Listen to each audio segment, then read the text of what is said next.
Maharaja, glory to God Jesus, we worship you Lord. Hallelujah, hallelujah, स्तुति हो, स्तुति हो, महिमा हो राजा, महिमा हो, स्तुति, glory to God Jesus, hallelujah, hallelujah, स्तुति हो.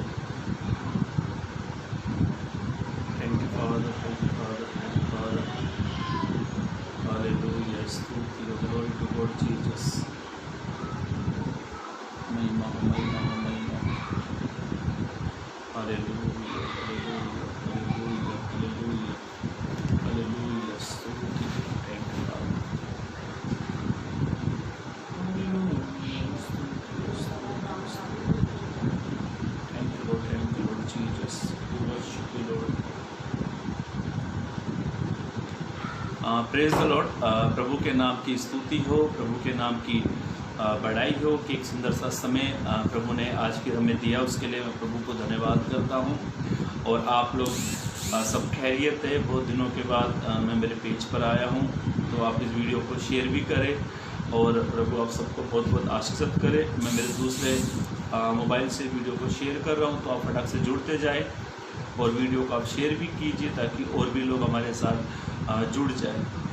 Thank you Lord Jesus, hallelujah, hallelujah, स्तुति, स्तुति, स्तुति. Thank you father, thank you father, स्तुति, स्तुति, worship you Lord. Hallelujah, hallelujah, hallelujah, hallelujah, स्तुति, स्तुति. Thank you Lord Jesus. आइए हम अपनी आंखों को बंद करेंगे. इस समय एक छोटी सी प्रार्थना कर हम आज वर्शिप नहीं लेंगे और हम थोड़ा लेट हो गए, तो हम छोटी सी प्रार्थना कर इस लाइव सेशन मीटिंग को हम चलाएंगे ताकि प्रभु अपने वचन से क्या हमसे कहना चाहता है, हम उस बात पर मनन करेंगे. आप अपने स्थानों पर जहाँ कहीं भी आप बैठे इस समय अपनी आंखों को बंद करें और अपना ध्यान प्रभु की ओर लगाए. एक छोटी सी प्रार्थना कर हम इस लाइव सेशन मीटिंग को चलाएँगे. मेरे जीवित महान परमेश्वर पिता, एक बार फिर हम तेरे पास में आते प्रभु. तेरी दया, तेरी करुणा से प्रभु हमें हर दिन एक दिन आप हमें देते हैं, उसके लिए धन्यवाद. आपका अनुग्रह हमारे पर बना रहता प्रभु, इसके लिए धन्यवाद. और मैं प्रार्थना करता हूँ जितने मेरे प्यारे भाई बहन इस समय हमारे साथ जो जुड़ रहे प्रभु, आप हर एक को प्रभु आप ब्लेस करें, आशीषित करें. और मैं प्रार्थना करता हूँ प्रभु आज का वचन जो आपने हमें दिया प्रभु, उस पर मनन करने के लिए प्रभु, उससे कुछ बातों को सीखने के लिए प्रभु आप हमें अपनी आत्मा से भरे प्रभु, और सुनने वालों पर तेरी दया, तेरी कृपा, तेरा अनुग्रह आ जाए प्रभु जी. आपने ऐसा किया प्रभु, उसके लिए धन्यवाद. प्रार्थना प्रभु यीशु के नाम से मांगते हैं, आमीन, आमीन, आमीन. Thank you Lord Jesus. Praise the Lord. एक बार फिर मैं मधु के प्रभु यीशु मसीह के नाम में आप सभी को मेरा प्यार भरा सलाम. और आप इस वीडियो को आप शेयर भी कीजिए ताकि हम एक खासी वचन पर हम लोग मनन करेंगे. तो आज हम गीत नहीं गा रहे, वर्शिप नहीं ले रहे, आराधना नहीं ले रहे हैं, ताकि हम कुछ बाहर गए हुए थे, तो जिस कारण हम थोड़ा लेट हो गए. तो हम डायरेक्ट वचन की ओर चलते हैं. यीशु मसीह ने कहा, धन्य धन्य है वे पुरुष जो यहोवा परमेश्वर के वचन को सुनते और मानते हैं. एक बार यीशु मसीह एक स्थान पर थे, एक घर में यीशु मसीह थे. तो एक ने आकर यीशु से कहा, बाहर तेरी माँ और तेरा भाई खड़े हैं. तो यीशु ने उनसे कहा, कौन मेरी माँ, कौन मेरा भाई? मेरे भाई मेरी माँ वे है जो परमेश्वर के वचन को सुनते और मानते भी हैं. बाइबल ऐसा कहते हैं. यीशु ने एक जगह पर और एक स्त्री ने उससे कहा, धन्य है वो गर्भ जिसमें तू रहा, धन्य है वह स्तन जो तूने चूसे. पर यीशु इन चीज़ों को महत्व नहीं देता. यीशु कहता है, धन्य वे हैं जो परमेश्वर के वचन को सुनते हैं. तो आप बड़े धन्य हैं, आप बड़े आशीषित हैं, क्योंकि आप जीवित खुदा के वचन को सुनते हो. तो मेरे भाइयों मेरी बहनों, आज हम एक विषय पर हम मनन करेंगे, उद्देश्य भरी प्रार्थना के बारे में. आज का टाइटल है, आज का हमारा विषय है उद्देश्यपूर्ण प्रार्थना, या फिर हम ये भी कह सकते हैं एक लक्ष्यहीन प्रार्थना, लक्ष्य भरी प्रार्थना, उद्देश्य भरी प्रार्थना. एक व्यक्ति के अंदर एक उद्देश्य होता है कुछ काम करने के लिए. वैसे ही हम आत्मिक जीवन में भी एक उद्देश्य होता है प्रार्थना करने के लिए. आप मेरी बात से सहमत हैं तो यस और आमीन लिखकर टैप कर सकते हैं, कमेंट कर सकते हैं. और आज हम कुछ कारण को देखेंगे। उद्देश्यपूर्ण प्रार्थना, एक लक्ष्यहीन प्रार्थना, एक टारगेट या फिर कह सकते हैं एक आसान सा वर्ड हम कह सकते हैं, उद्देश्य भरी प्रार्थना। ये आसान सा शब्द आपके लिए बेस्ट रहेगा। और आज हम 4 बातों को हम पवित्र कलाम से देखेंगे। और मैं ऑलरेडी 5 मिनट में लेट हो चुका हूँ और मुझे ये 9:05 पर मुझे ख़त्म करना पड़ेगा आधे घंटे के अंदर। तो पहली बात हम देखेंगे प्रार्थना का कारण। एक व्यक्ति कब प्रार्थना करता है उसका एक कारण होता है। आप समझे मेरी बात को, एक व्यक्ति कब प्रार्थना करता है उसका एक कारण होता है। देखो जैसे हम शारीरिक रूप से हम सुबह उठकर खाना खाते हैं, दोपहर में खाते, फिर रात को खाते हैं, है ना, वैसे ही प्रार्थना करने का भी एक कारण होता है। लोग काम पर जाते एक कारण है, लोग सोते हैं उसका भी एक कारण है, लोग वर्कआउट करते हैं उसका भी एक कारण है, लोग पैसा कमाते हैं उसका भी एक कारण है। वैसे ही आत्मिक जीवन में प्रार्थना का भी एक कारण है। क्या है प्रार्थना? एक व्यक्ति प्रार्थना कब करता है, क्या कारण होता है जो वो प्रार्थना करता है? कारण है तभी तो प्रार्थना करता है। बाइबल ऐसा कहती है, आप निकालेंगे मेरे साथ जल्द से जल्द भजन संहिता 120, Psalms 120, भजन संहिता 120 उसका पहला पद को पढ़ेंगे। हाँ, संकट के समय मैंने यहोवा को पुकारा। दाऊद बादशाह कहते हैं ये एक यात्रा का गीत है, ये एक यात्रा का गीत है जहां पर दाऊद बादशाह कहता है संकट के दिन इंसान कब प्रार्थना करता है? जब उसके ऊपर संकट आता है, कुछ कारण आता है, तब वो प्रार्थना करता है। दाऊद के ऊपर जब कुछ कारण आया तो दाऊद इस बात को वो शेयर करता है, वो वचन को लिखता है और वो कहता है संकट के दिन मैं किसको पुकार रहा हूँ? यहोवा परमेश्वर को पुकार रहा हूँ। उसके पास एक कारण था। अभी मैं आपसे कुछ कहना चाहता हूं, हमारे पास कारण है जब हम प्रार्थना करते हैं। विदाउट कारण नो प्रेयर। कारण है तो प्रार्थना है। और आज हर एक इंसान के पास अलग अलग कारण है।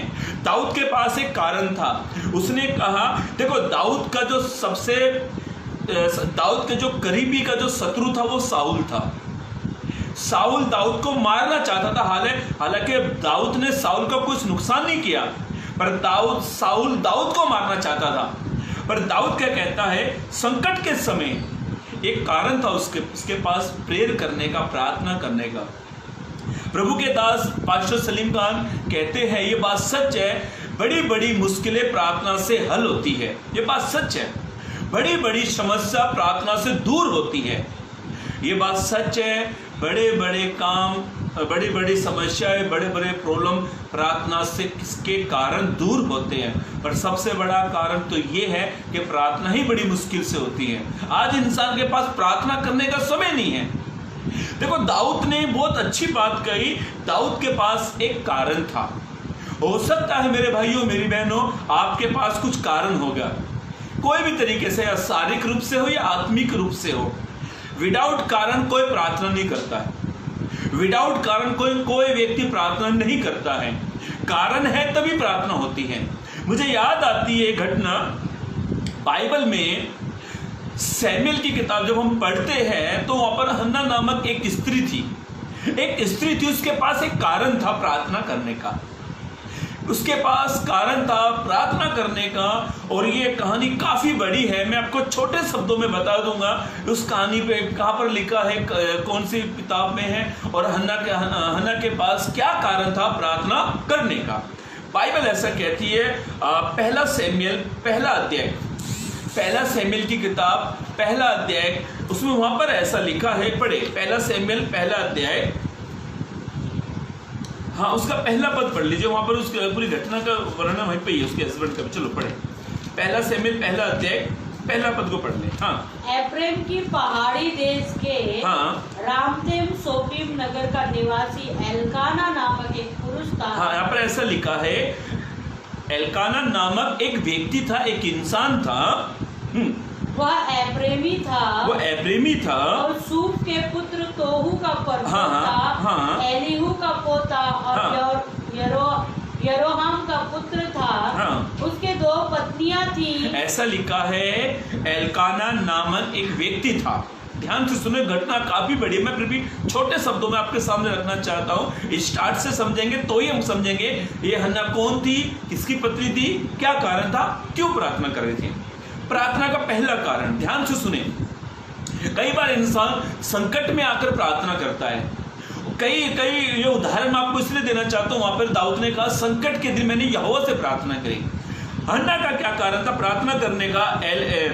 ऐसा लिखा है, हाँ पढ़े। हाँ, उसके 2 पत्नियां थी। एल्काना नामक एक पुरुष था, एक व्यक्ति था, उसकी 2 पत्नियां थी, एक पनिन्ना, एक हन्ना, एक पनिन्ना।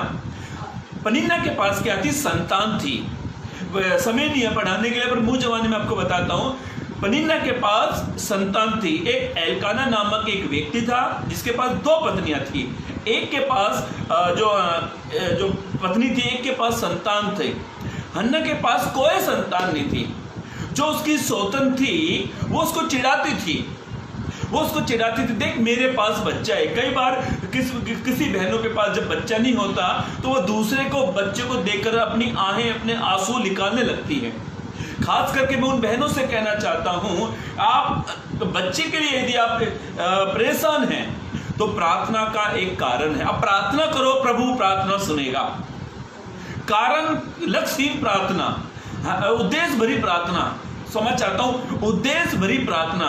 हन्ना ने उद्देश्य कर लिया कि मुझे यहोवा से ही आशीष चाहिए, और ऐसा लिखा है वो प्रतिदिन यहोवा के भवन में जाती थी। हाँ, लक्ष्यहीन प्रार्थना थी। बाइबल ऐसा कहती है, पवित्र कलाम इस प्रकार से कहता है, हन्ना प्रत्येक दिन रोज भवन में जाती थी, और रोज भवन में जाकर वो एक ही प्रार्थना करती थी, तू अपनी दासी की सुधि ले, तू अपनी दासी को संतान दे। उसने एक उद्देश्य कर लिया था, उसने एक लक्ष्य उसके पास था, वो रोज भवन में जाती थी। उसके पास उद्देश्य था, एक लक्ष्य था, और रोज भवन में जाकर प्रार्थना करती थी, और वो परमेश्वर से संतान प्राप्त करना चाहती थी। और बाइबल ऐसा कहती है, पवित्र कलाम इस प्रकार से कहता है, वो वहां पर जाती थी, और उन दिनों में उस भवन का जो देखभाल करने वाला था वो एली था। और बाइबल ऐसा कहती है, वो उसको रोज देखता था, उसको आंसुओं को देखता था, रोज आकर रोती थी। उसके पास एक कारण था, और कारण उसका था, उसके पास संतान नहीं थे। जब हम प्रार्थना क्यों नहीं करते? हमारे पास कुछ कारण नहीं है। और मैं ऐसा सोचता हूं, कोई भी व्यक्ति ऐसा नहीं है जिसके पास प्रार्थना करने का कारण नहीं है। बस मुश्किल ये है, हम प्रार्थना मुश्किल से करते हैं। कारण सभी के पास में है, ऐसा कोई भी नहीं है जो विदाउट कारण जी रहा हो, पर कारण सभी के पास में है। पर मैं आपसे कहना चाहता हूं, यदि आपने सोचा कि मैं प्रार्थना करूं, आपके पास एक कारण है। तो हन्ना भवन में जाती थी, और ऐसा लिखा है, उसका 17 पद को पढ़े। हाँ, एली ने कहा कुशल से चली जा। एली ने कहा तू कुशल से चली जा।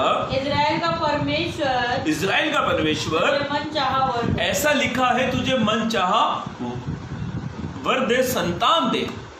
बाइबल ऐसा कहती है, पवित्र कलाम इस प्रकार से कहता है। ये हन्ना का उदाहरण मैंने इसीलिए आपके सामने रखा, उसके पास एक उद्देश्य था, प्रार्थना करने का एक उद्देश्य था, कारण था उसके पास। पहला कारण ये है, हम प्रार्थना कब करते? जब हमारे पास कुछ विपत्ति आती है, या हमारे पास कुछ प्रॉब्लम्स आती है, या हमारे पास कुछ समस्या आ जाती है। विदाउट कारण कोई प्रेयर नहीं करता, कारण है तो प्रार्थना करते हैं। और बाइबल में ऐसा लिखा है, प्रभु ने उसकी प्रार्थना सुनी। 20 पद को पढ़ लो। हाँ 20 पद को पढ़ो, इसी का। तब हन्ना गर्भवती, ऐसा लिखा है मेरे भाइयों, मेरी बहनों, प्रभु के अभिषिक्तों, हन्ना क्या हुई? गर्भवती हुई। ये कौन थी? 5 थी। हाँ, और उस समय पर उसके एक पुत्र हुआ। ऐसा लिखा है, उस समय उसको एक बेटा हुआ, सैमुएल। अभी हम हन्ना के टॉपिक को छोड़कर वापस अपने वचन पर आते हैं। हन्ना के पास एक कारण था, इसीलिए मेरे भाइयों, मेरी बहनों, हम 4 बातों को पवित्र कलाम से देखेंगे। हम 4 बातों को पवित्र कलाम से पढ़ रहे हैं, और मैं 4 बातें आपके सामने रखूंगा। उद्देश्यपूर्ण प्रार्थना, आज का टॉपिक है उद्देश्यपूर्ण प्रार्थना, मतलब लक्ष्यहीन प्रार्थना। उद्देश्यपूर्ण प्रार्थना, पहली बात, हन्ना के पास कारण था, और यहां पर ऐसा लिखा, दाऊद ने कहा भजन संहिता 120 पहले पद में, वो कहता है संकट के समय, दाऊद ने संकट के समय प्रार्थना करी। दाऊद ने संकट के समय प्रार्थना करी। जब इंसान के पास कुछ विपत्ति आती है या प्रॉब्लम आती है, अचानक समस्या आ पड़ी है, अचानक घर में एक बुरी समस्या आ गई है या बुरे हालात परिस्थिति सही बिगड़ गए हैं, तब इंसान क्या करता है, सुख में यहोवा परमेश्वर को कोई नहीं ढूंढता, सुख में कभी कोई प्रार्थना नहीं करता। पर मैंने कई लोगों को देखा जो दुख में बहुत प्रार्थना करते हैं। बाइबल कहती है, सोच सुख के दिन क्या कर, सुख बना, दुख के दिन सोच दुख कहां से आया। देखो, दुख और सुख ये सब यहोवा की ओर से मिलता है। आप ये ना सोचे कि मैं मसीह में हूं तो मुझे सुख ही सुख मिलता है, पर बाइबल ऐसा कहती है, पवित्र कलाम इस प्रकार से कहता है। पहली बात, प्रार्थना का कारण। दाऊद ने प्रार्थना की संकट के समय। पहली बात हमने सीखी, पवित्र कलाम से देख रहे हैं, पहली बात प्रार्थना का कारण। दूसरी बात, भजन संहिता 120 पहले पद को फिर से पढ़ ले। हाँ, जल्दी पढ़े, भजन संहिता 120 उसका पहला पद फिर से पढ़े। संकट के समय मैंने यहोवा को पुकारा। दाऊद कहता है, संकट के समय मैंने यहोवा को पुकारा और उसने मेरी सुनी। अभी दूसरी बात, दाऊद अपने विश्वास का प्रदर्शन दिखाता है। एक विश्वास भरी प्रार्थना, एक अनुभव प्रार्थना, विश्वास भरी प्रार्थना। दाऊद कहता है, पहली बात वो कहता है, संकट के दिन, संकट के समय मैंने यहोवा को पुकारा, और वो कहता है उसने मेरी सुन ली। एक भरोसा, एक विश्वास, एक अनुभव। जब हम प्रार्थना करते हैं ना, तो अपनी प्रार्थना में विश्वास को इन्वॉल्व करें। विश्वास को इन्वॉल्व नहीं करते हैं, देखो कितनी अच्छी बात कहता है, मैंने यहोवा को पुकारा और उसने मेरी सुन ली। एक भरोसे को, विश्वास को दर्शा रहा दाऊद, एक विश्वास भरी प्रार्थना। मेरे भाइयों, मेरी बहनों, जब भी आप प्रार्थना करें, एक विश्वास से भरकर प्रार्थना करें, क्योंकि बाइबल ऐसा कहती है, धर्मी जन की प्रार्थना बड़ी प्रभावशाली होती है। एक विश्वास भरी प्रार्थना। मुझे याद आती है घटना, यदि आप पहला राजा 18 अध्याय पढ़ते हो, मैं आपको वहां पर एक उदाहरण, एक वचन आपके सामने रखना चाहता हूं। पहला राजा की किताब, पहला राजा की किताब उसका 18 अध्याय आप पढ़ना। पहला राजा की किताब उसका 18 अध्याय आप 37 से पढ़ना, 37। हाँ, हे यहोवा मेरी सुन। कौन कह रहा है? एलिया कह रहा है। एलिया कहता है, हे यहोवा मेरी सुन, मेरी सुन। हाँ, कि लोग जान ले कि हे यहोवा। वो कहता है लोग जान ले। यह घटना इस प्रकार से, यह घटना काफी बड़ी मैं बताना चाहता हूँ। यहाँ पर ऐसे लिखा है, इस घटना में यदि आप 21 से 29 पढ़ते हो, तो यहाँ पे बाल के देवता थे, वो बाल के देवता थे, और वे 450 लोग थे, 450 के लोग थे, और उन्होंने अपने ने कहा हम अपने बाल देवताओं से प्रार्थना करेंगे। देखो वो क्या करेगा, ये घटना काफी बड़ी। फिर एलिया की बारी आती है, 30 से 39 तक एलिया की प्रार्थना है। 30 से 39 तक इन्होंने अपनी तरफ से सब कुछ कर लिया। इन्होंने एक वेदी बनाई और उसने कहा देखो अभी हमारा आसमान से आग गिरेगी और हमारे ये हो जाएगी। अपने बाल देवता के जो लोग थे, जो बाल देवता के जो नबी थे, ये अपना प्रदर्शन दिखा रहे थे। पर ध्यान से सुनो, एलिया ने भी विश्वास की प्रार्थना की। अब बड़े वचन को फिर से, हाँ, हे यहोवा मेरी सुन। अभी एलिया कहता है, ए यहोवा मेरी सुन, मेरी सुन। हाँ, कि लोग जान ले। वो कहता है लोग जान ले कि हे यहोवा। ये किन लोगों को कह रहा है? ये बाल के देवताओं के लोगों के बारे में कह रहा है। हाँ हाँ, बोले। जान ले कि हाँ, हे यहोवा तू ही परमेश्वर है। हाँ, और तू ही उनका मन लौटा लेता है। हाँ, तब यहोवा की आग आकाश से प्रकट ऐसा हुई। लिखा, कैसा लिखा? यहोवा की आग कहाँ से आ रही है? आसमान से आग गिर रही है। तब यहोवा की आग आकाश से प्रकट हुई। हाँ, और होमबलि की लकड़ी, हाँ, लकड़ी और पत्थरों, हाँ, और धूली समेत भस्म कर दिया। हाँ, और गड्ढे में का जल भी सुखा दिया। हाँ, यह देख सब लोग मुंह के बल गिरकर बोल उठे, यहोवा ही परमेश्वर है। आमीन, यहोवा ही परमेश्वर है। मतलब एलिया जानता था, एलिया की प्रार्थना विश्वास की प्रार्थना थी। एक अनुभव की प्रार्थना थी। मेरे भाइयों मेरी बहनों, बाइबल में ऐसा लिखा वचन में, मैं आपको रेफरेंस दे देता हूं।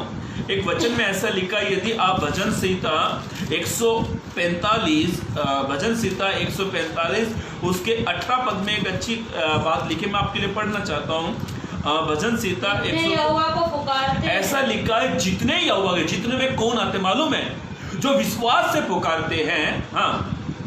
अर्थात जितने उसको सच्चाई से पुकारते हैं, जितने उसे सच्चाई से पुकारते हैं, जिनके अंदर उन सबों के वो क्या रहता है? निकट रहता है, उनके पास में रहता है एक विश्वास भरी प्रार्थना। यही हमारे चर्च में एक सिस्टर थी, उसको मुझे नाम तो याद नहीं आ रहा, पर उसकी बेटी का नाम साक्षी है। उसकी बेटी का नाम साक्षी है और वो हमारे बम्बई हॉस्पिटल में वो एडमिट थी। सुनीता कुछ ऐसा करके नाम है उस सिस्टर का, सुनीता करके वो बहन है, शायद मुझे श्योर नहीं हूँ इस नाम से। सुनीता, यह सुनीता ही नाम थे। तो उसको बहन को एक बेटी हुई और ये बेटी जब हुई, ये बड़ी कमज़ोर थी, तो उसको कांच में रखा। सच्ची गवाही बता रहा हूँ। और ये पासवान हॉस्पिटल में किसी कारण से पहुंच नहीं पाए, तो ये बहन क्या कहती है मालूम है? पास्टर आप वहीं से प्रार्थना कर दो, पास्टर आप वहीं से प्रार्थना कर दो। और अस्पताल और पास्टर के, जहाँ पर हमारे पास्टर रहते और अस्पताल लगभग वो 1.5 से 2 घंटे की दूरी पर था। ट्रेन के सफर से, बस में जाओ तो काफ़ी लंबा रहेगा, 3 से 4 घंटा लग जाएगा, पर ट्रेन से वो 1.5 घंटे या 2 घंटे की दूरी पर। पासवान वहां पर पहुंच जा नहीं पाए, कुछ कारण था, मैं तो नहीं जानता। और मुझे उस गवाही से याद आया कि उस बहन ने क्या कहा पासवान से, आप यहीं से प्रार्थना कर दो। एक विश्वास भरी प्रार्थना। उसने कहा हमारे पासवान जी से, उस बहन ने, पास्टर आप यहीं से प्रार्थना कर दो, क्योंकि वो बेटी जो हुई थी बड़ी कमजोर थी, बहुत वीक थी, कमजोर थी, उसको कांच में रखा गया। और ये बहन जो सुनीता बहन थी, बड़ी चिंतित थी, इसने पासवान से कहा प्रार्थना कर दो। और मालूम है जब पासवान ने प्रार्थना किया तो वो बेटी भली चंगी होगी, ठीक ठाक होगी, ठीक होगी बेटी। तो उसका नाम ही साक्षी रख दिया। साक्षी का मतलब होता है गवाही। उसने उसका नाम साक्षी रख दिया। कहने का अर्थ है, समझाने का अर्थ है, जब भी आप प्रार्थना करो तो अपनी प्रार्थना में विश्वास को इन्वॉल्व करो। यस, मेरा प्रभु कर सकता है। एलिया ने जब प्रार्थना करी तो परमेश्वर ने आकाश गिरा दी। और ऐसा लिखा है, बाल के जो देवता थे, एलिया ने उनको पकड़ा और उनको मार डाला। एक विश्वास भरी प्रार्थना। जब आप परमेश्वर को पुकारते हो तो पुकार में एक विश्वास भी ऐड कर दो। तो मैं विश्वास करता हूं ये विपत्ति को मेरा प्रभु दूर कर सकता है, ये समस्याओं को मेरा प्रभु दूर कर सकता है, ये बीमारी को मेरा प्रभु दूर कर सकता है, ये कर्जे को मेरा प्रभु दूर कर सकता है, मेरी चिंताओं को मेरा प्रभु दूर कर सकता है, क्योंकि मैं यहोवा परमेश्वर को पुकारता हूं।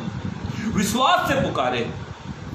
दूसरा कारण, दाऊद ने कहा भजन 120 उसके पहले पद में दाऊद कहता है, संकट के समय मैंने यहोवा को पुकारा और उसने मेरी सुन ली। एक विश्वास था उसके प्रार्थना में। मेरे भाइयों मेरी बहनों, विश्वास, प्रार्थना में विश्वास ऐड करो। प्रार्थना का कारण और प्रार्थना का विश्वास, आपके अंदर विश्वास होना चाहिए प्रार्थना में। और दाऊद ने बड़ी अच्छी बात की, मैंने यहोवा को पुकारा उसने मेरी सुन ली। वो क्या कहना चाहता है दाऊद? मेरी प्रार्थना में विश्वास है, मैंने विश्वास से पुकारा है, मैंने विश्वास से प्रार्थना करी है। जब भी आप प्रार्थना करो तो विश्वास से करो।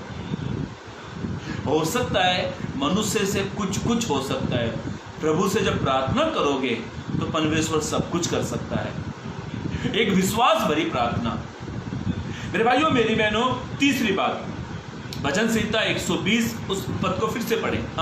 भजन संहिता 120 उसका पहले पद को फिर से पढ़ लो। संकट के समय मैंने यहोवा को पुकारा। वो कहता है, संकट के समय मैंने यहोवा को पुकारा और उसने मेरी सुन ली। सुनने का मतलब क्या होता है? मैंने पुकारा और उसने मेरी सुन ली। परिणाम बहुत अच्छा मिला। हमारी प्रार्थना का परिणाम, जब हम प्रार्थना करते हैं तो उसका एक रिजल्ट आता है, परिणाम आता है। मेरे भाइयों मेरी बहनों, देखो बच्चा जब स्कूल में जाता है ना, जब बच्चा 1.5 साल का या 2 साल का जब बच्चा स्कूल में जाता है तो उसको कुछ नहीं आता, जब वो कंटिन्यूज स्कूल जाता है तो माँ बाप जब उसको स्कूल में भेजते छोड़ते हैं और जैसा बच्चा बढ़ता है तो उसके अंदर है ना चेंजिंग आती है, वो सीखता जाता है। स्कूल में डालने से बच्चे के अंदर एक परिवर्तन देखा, एक परिणाम देखा, अरे जो तो सीख गया पढ़ना लिखना। देखो हर एक चीज का परिणाम है, हर एक चीज का परिणाम है। और जब हम प्रार्थना करते तो प्रार्थना का भी एक परिणाम है। दाऊद कहता है मैंने यहोवा को पुकारा, उसने मेरी सुन ली। उसकी प्रार्थना का परिणाम का मतलब क्या है? क्या है परिणाम का मतलब? रिजल्ट, उत्तर मिल गया। प्रार्थना का मतलब, परिणाम का मतलब होता है रिजल्ट, उत्तर मिल गया। वो कहता है मैंने यहोवा को पुकारा और उसने मेरी सुन ली। मतलब मेरी प्रार्थना का परिणाम ये है कि मैंने प्रार्थना की और प्रभु ने मेरी सुन ली। प्रार्थना का परिणाम, मुझे याद आती है घटना, आंखों के सामने घटना घटी हुई और ऐसा लिखा है मेरे भाइयों मेरी बहनों, प्रार्थना का परिणाम। आप किसी के लिए प्रार्थना करो, उस प्रार्थना का परिणाम प्रभु आपको दिखाएगा। बाइबल ऐसा कहती है, एक वचन पढ़ लो, निर्गमन की किताब उसका 17 अध्याय पद 11 को पढ़ ले। निर्गमन 17 अध्याय पद 11 को पढ़े। हाँ, जब तक मूसा अपना हाथ उठाए रहता था, ऐसा लिखा है जब तक मूसा अपने हाथों को ऐसे उठाए रहता था तब तक तो इजराइल प्रबल होता था। तब तक इजराइल लोग अमानियों पर क्या हो रहे थे? प्रबल हो रहे थे। अमालेकी लोगों पर इजराइल लोग क्या हो रहे थे? प्रबल हो रहे थे। प्रबल का मतलब होता है उन पर वे भारी हो रहे थे, उन पर वे क्या हो रहे थे? भारी पड़ रहे थे। कब? मूसा के हाथ ऊपर की तरफ थे, जब मूसा प्रार्थना कर रहा था।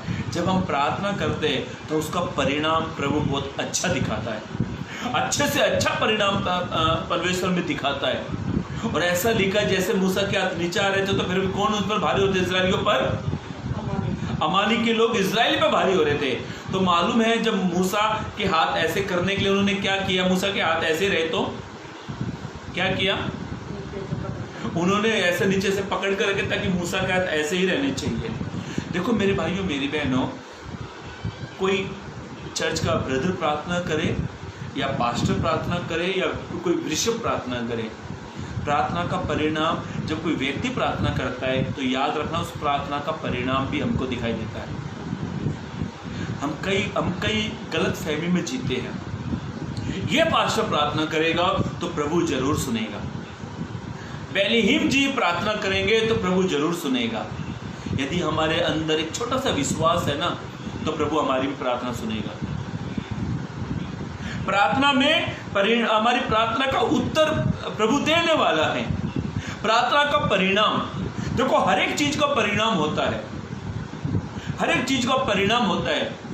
जब बच्चा पूरे साल जब बच्चा पढ़ाई करता है, जब वो रिजल्ट देता है तो रिजल्ट के बाद एक परिणाम आता है, या तो पास या फिर फेल। रिजल्ट आएगा या तो पास या फिर फेल। फेल कौन होता है? जिसने बराबर पढ़ाई नहीं की। पास कौन होता है? जिसने बराबर पढ़ाई करी। आप बराबर प्रार्थना करते जाओ और प्रार्थना का परिणाम देखते जाओ। मेरे भाइयों मेरी बहनों, तीसरी बात, प्रार्थना का कारण। दाऊद ने कहा मैंने संकट के समय यहोवा को पुकारा और उसने मेरी उसने मेरी सुन ली। इसका मतलब क्या है कि दाऊद कहता है कि परमेश्वर ने मेरी प्रार्थना सुन ली है। परिणाम उसे मिल गया है, उसका कारण उसे मिल गया है। हो सकता है मेरे भाइयों मेरी बहनों, हम कई दिनों 1-2 दिन हमने प्रार्थना करी, उसका कारण हमें नहीं मिल पाया तो हम क्या करते हैं? हम प्रार्थना करना बंद कर देते हैं। प्रार्थना करना क्या कर देते हैं? बंद करते हैं। हम कहते हैं प्रभु तो सुनता ही नहीं है। मेरे भाई मेरी बहन, प्रभु के अभिषिक्त, तो मैं आपसे एक बात कहना चाहता हूं, जिस खुदा ने हमें कान दिए हैं ना, उस खुदा के भी कान हैं। जिस खुदा ने हमें आंखें दी है ना, उस खुदा की भी आंखें हैं। यदि आंखें नहीं होती तो बाइबल ये वचन कभी नहीं कहती कि यहोवा की आंखें सब स्थान पर लगी हुई है। कहने का अर्थ, समझाने का अर्थ मेरे भाइयों मेरी बहनों, आप प्रार्थना करो, बस या मत छोड़ो। लुका 18:1 में लिखा है, तू नित्य प्रार्थना करना और याद ना छोड़ना। याद छोड़ने का मतलब होता है हिम्मत मत हारना, प्रार्थना करते जाओ। मेरे भाइयों मेरी बहनों, दाऊद कहता है संकट के समय मैंने यहोवा को पुकारा और उसने मेरी सुन ली। मतलब एक परिणाम उसे मिल गया। जब हम परमेश्वर को पुकारते अपनी बीमारी में, अपनी समस्याओं में, अपने वेदनाओं में, अपने दर्दों में, जब हम प्रार्थना करते हैं तो परमेश्वर हमारी प्रार्थना को सुनता है। प्रार्थना का परिणाम हमें दिखाई देता है। जब हम प्रार्थना करते हैं तो परमेश्वर हमारी प्रार्थना का उत्तर देता है। और बाइबल ऐसा कहती है, पवित्र कलाम इस प्रकार से कहता है। अब चौथा कारण, प्रार्थना का विषय। प्रार्थना का विषय, एक विषय होता प्रार्थना करने का। बाइबल ऐसा कहती है, पवित्र कलाम इस प्रकार से कहता है। अब इसका दूसरा पद पढ़ लो, भजन संहिता 120 उसका दूसरा पद। हाँ, हे यहोवा झूठ बोलने वाले मुंह से, हाँ और छली जीभ से मेरी रक्षा कर। वो कहते, उसके पास एक विषय है, परमेश्वर छली जीभ से। और आगे पूरा पढ़ो, दोबारा से पढ़ो। हे यहोवा, वो दाऊद कहता है ए यहोवा, झूठ बोलने वाले, वो कहता है झूठ बोलने वाले मुख से, और छली जीभ से मेरी रक्षा। वो कहता है छली जीभ से मेरी क्या कर, रक्षा कर। वो एक विषय बताता है। अब आखिरी बात, प्रार्थना का विषय, सबसे इंपॉर्टेंट बात आपके मैं सामने रख रहा हूं। मुझे याद आती है घटना जहां पर परमेश्वर ने साफ साफ कहा कि तूने जो प्रार्थना का विषय मुझे दिया था वो प्रार्थना मैंने तेरी सुन ली। ये परमेश्वर ने साफ साफ कहा है। यदि आपके पास प्रार्थना का विषय, देखो विषय, उद्देश्य, विषय किसी व्यक्ति का एक जैसा नहीं होता है। मेरा प्रार्थना का विषय अलग होगा, हो सकता है आपका प्रार्थना का विषय अलग होगा। कई बार कई बहनों का प्रार्थना का एक ही विषय भी होता है कि कई बहनों के पास संतान नहीं होती, उनका विषय एक ही होता है। कई लोगों का अलग अलग विषय होता है। किसी को अपने बिजनेस का विषय, किसी को आत्मिक रूप से बढ़ने का विषय, कई लोग चर्च की उन्नति के विषय, कई लोग परिवार का विषय, कई लोग नौकरी का विषय, कई लोग शादी के विषय के लिए प्रार्थना करते हैं। कोई डबल वाले से, एक सिंगल से डबल वाले का घर बन जाए, ये विषय है। कई बार कहते हैं कि मेरे बच्चों का अच्छा फ्यूचर बन जाए, इसके भी लिए एक विषय है। अलग अलग लोगों का अलग अलग विषय होता है। अलग अलग लोगों का अलग अलग विषय होता है। वैसे ही यदि आपका कोई विषय है तो वो विषय खुदा के सामने रखो। मेरी मम्मी का एक विषय था, वो मेरे पापा का, तो हमने उस विषय के लिए बहुत प्रार्थना करी। लगभग हमने 1.5-2 साल लगातार उसके लिए प्रार्थना करी। विषय कुछ भी हो, खुदा सुनेगा। विषय कुछ भी होने दो। आपका क्या विषय है शायद मैं नहीं जानता, मेरा विषय शायद आप नहीं जानते, पर आपके मेरे विषय को यहोवा जानता है। बड़े एक वचन आपको मैं उत्साहित करने के लिए एक वचन आपसे पढ़वाना चाहता हूं। हिजकिय्याह राजा के बारे में परमेश्वर ने एक बात कही। क्या उससे कहा, लिखा ले दूसरा राजा की किताब 19 अध्याय, दूसरा राजा की किताब उसका 19 अध्याय 20 पद को पढ़े। हाँ, दूसरा राजा 20 अध्याय 19 पद, 19 का 20। हाँ, एक मिनट, नहीं, दूसरा राजा 19 अध्याय 20 पद पर को पढ़े। दूसरा राजा किताब बोल रहा हूँ, पहला राजा नहीं है। तब आमोस के पुत्र यशायाह ने, मैं यहाँ पे भी बता दूं, जितने लोग ऑनलाइन सुन रहे हैं, दूसरा राजा 19 अध्याय 20 पद हम पढ़े। अब तब आमोस के पुत्र यशायाह ने, अब ये घटना इस प्रकार से है। यदि आप इसका 8 पद के ऊपर की हेडलाइंस को पढ़ ले। हाँ, असूरियों की धमकी। असूरियों की धमकी किसके प्रति मालूम है? हिजकिय्याह राजा के प्रति। उससे उन्होंने धमकी दी कि हम योदा में जाएंगे और राजा हिजकिय्याह को मार डालेंगे। काफी बड़ी घटना है।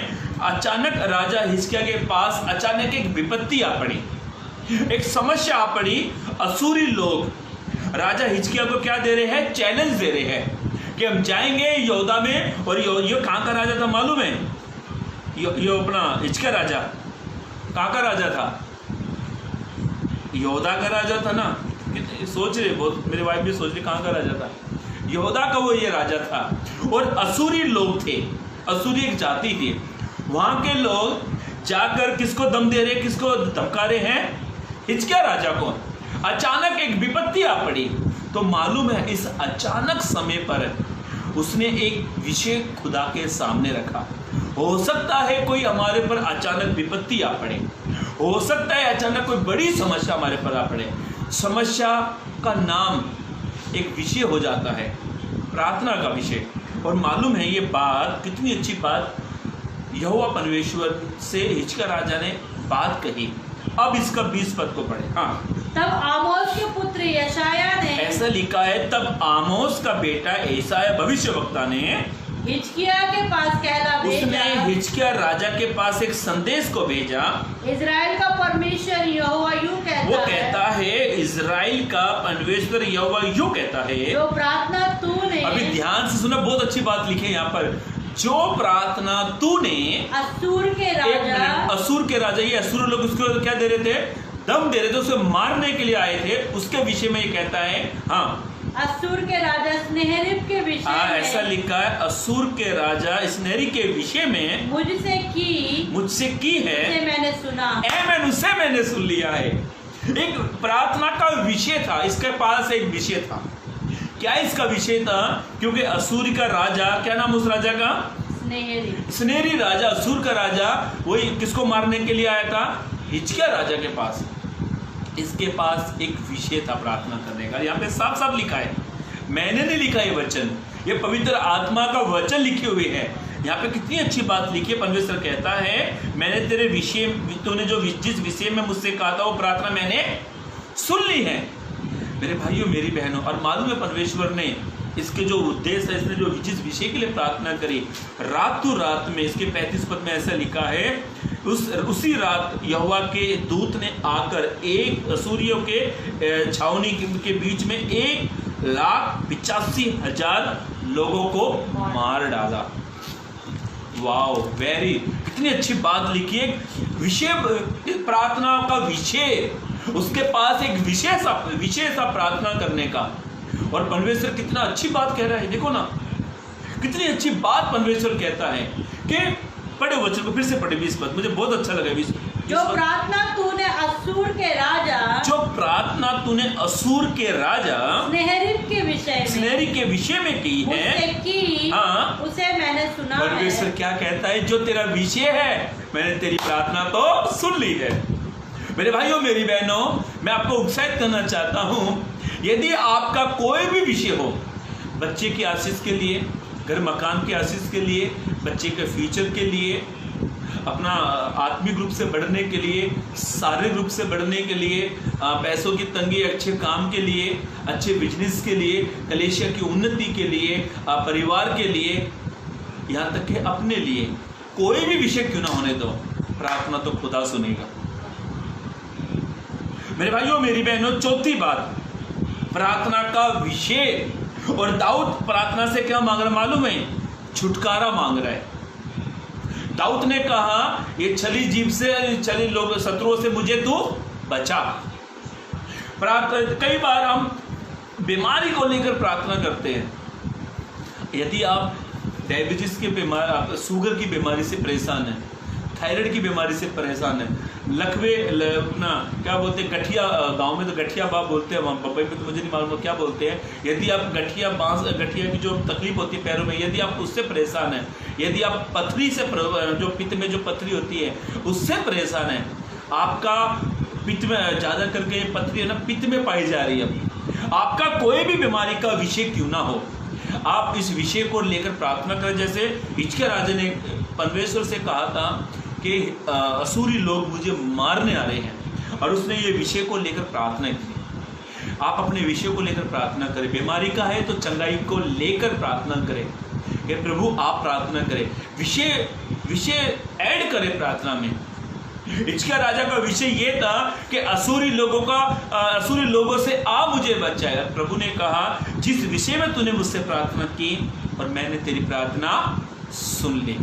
मेरे भाइयों मेरी बहनों, हमने पवित्र कलाम से भजन संहिता 120 से एक पद से और दूसरे पद तक हमने 4 बातों को देखा। पहली बात, ध्यान से सुनना, प्रार्थना का कारण। दाऊद के पास संकट आया, उसने प्रार्थना करी, प्रार्थना का कारण। दूसरी बात, प्रार्थना में विश्वास। दाऊद कहता है मैंने यहोवा को पुकारा, उसने मेरी सुन ली। एक तो प्रार्थना का विश्वास, उसको अब दूसरी बात में हम लोग कह सकते हैं एक अनुभव की प्रार्थना। दाऊद जानता था मैं यहोवा से प्रार्थना करूंगा तो वो मेरी सुन लेगा। तीसरी बात, प्रार्थना का परिणाम। चौथी बात, प्रार्थना का विषय कोई भी होने दो। हो सकता है आपके मन में अलग अलग विषय होंगे, हो सकता है आपके दिल में, आपके जहन में अलग अलग विषय को लेकर आप बैठे हो, तो इन विषयों को लेकर प्रार्थना करें ताकि प्रभु आपकी प्रार्थना सुनेगा। प्रभु इस वचन के जरिए आपको सबको आशीष दे, चलने के लिए मदद और सहायता करें। इस वीडियो को आप अधिक से अधिक लोगों के बीच में शेयर करें, और आप इस पेज पर पहली बार आए हैं तो इस पेज को आप लाइक करें ताकि आपको हमारी हर वीडियो की अपडेट आपको मिलती रहे। और यूट्यूब पर 122 मैसेज है अमन दुगल के नाम पर, आप वहाँ पर भी जाकर सुन सकते हो ताकि आपको परमेश्वर हर एक वचन से प्रभु आपको ब्लेस करे। God bless you, praise the Lord.